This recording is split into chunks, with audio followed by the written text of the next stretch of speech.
Hi, my name's Mark and I'm going to talk for a few moments about how you can choose your ideal career path. Now, this isn't an easy question to answer, and I know a lot of people struggle with knowing how to answer this question, but there's one or two things that you can do and questions that you can ask yourself that will help you to have clues towards your ideal career path, because it's not something that can be answered just like that.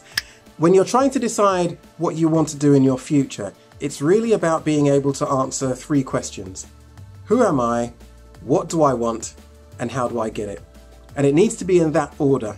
You see, the more you understand yourself, the easier you'll find it to choose the right career path for you. So the who am I is all about understanding your skills, your interests, reflecting on your experiences in life and what that means and how that could impact your future career, what's important to you when it comes to work, and also your personality. Once you know and have a good understanding about all of those, and you've got a good understanding about who you are, then it will be easier for you to decide what you want to do in the future. One of the key questions that I find it's important to answer is looking at how you would like to be working. You see, when you think about jobs come in different categories depending on what you're doing most of the time in that work. And generally there are three main categories. First of all, there's jobs where you're dealing with people, or information, or physical things. So let's look at people first of all.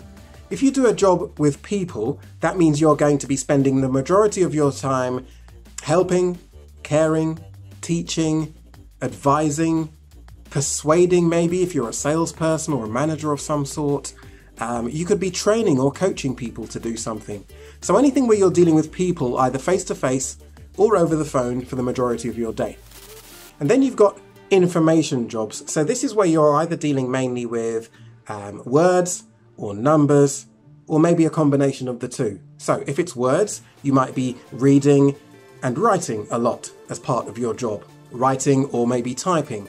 So you might be reading and researching information, gathering information, and then you might be typing up reports, letters, summaries, blogs, or articles for a magazine. So anything that involves lots of reading and writing or typing. Or if it's numbers, it's a job where you're having to do calculations as part of the job. So you're interpreting numbers so it makes sense to other people, your customers or clients. Finance, or it could be something technical where you're having to do calculations. So that's information, so dealing with words or numbers.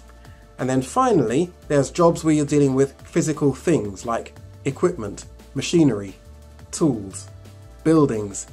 It could be the human body, it could be animals, food, fashion. So anything where you might be making something or making something look better, making somebody feel better, and you can physically see the results of what you're doing, something tangible. So when you think about work, even though you might not know exactly what you want to do in the future, do you think you'd rather be mainly dealing with people or information or physical things? Or at least, in what order would you put that? So that's a starting point. That's something you can think about to help you identify the type of work that you would like to be doing in the future. Don't worry too much at this stage about the exact job title, because that doesn't matter at this stage.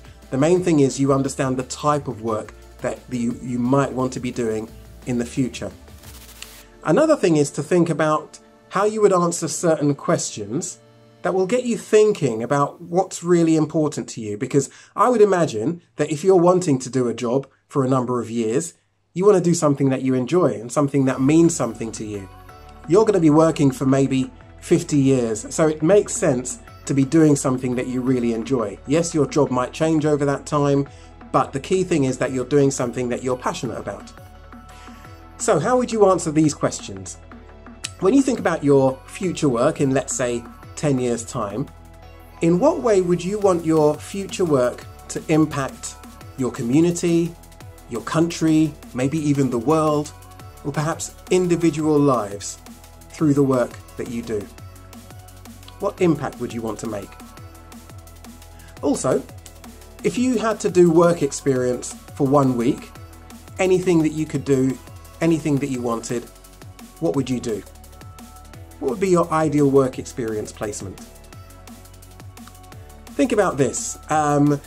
If you could redesign your school timetable and choose the lessons that you really wanted to do, what would you do more of? And what would you do less of? Perhaps there might be topics within subjects that you really enjoy, topics that have really captured your imagination, ones that you wanted to go and find out more about in your own spare time. Maybe you can choose topics within subjects. But think about your ideal timetable at school, Monday to Friday. What would you be doing? And what does your answer tell you about what you're really interested in and what you're really passionate about? How would you answer that question? And also, if all jobs paid the same, what would you do? So there's a few questions there to get you thinking, and to maybe get you thinking beyond what you've already been thinking about your future career. And hopefully there'll be some clues there towards your ideal career path. And the idea is that you think about what you'd want to be doing long term in the future, and then you work your way back, so you then know what steps you need to be taking in order to get there. So I hope that's been useful for you. That was literally just a brief snapshot about how you can choose your ideal career path. Take care.